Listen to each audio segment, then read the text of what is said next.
आज कलेक्टर सार मते पठेले केते गोटे फुटेज फोटो पठेले तो मु पुलिस को नहीं के आसिली आमर चलती आसिली आसला बेलू ट्रक तो किसी नथिला किंतु मेसीन गुड़ाक लुचि जाइथिला जो लोकल लोक मैंने आमको खबर देले खबर देला परे 5टा जेसीबी मेसीन आम पाइलु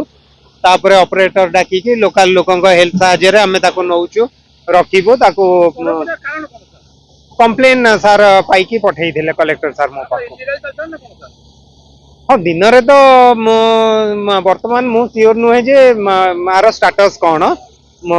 तेणु मते माइनिंग वाला को पचारिकी बुझिया को पड़िबो आउ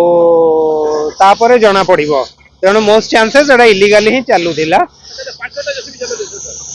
एपटे 5टा सेपटे आउरी 2-3टा अच्छी पाखापाखि 7-8टा जेसीबी अच्छी ना गिरफ तो कई है ना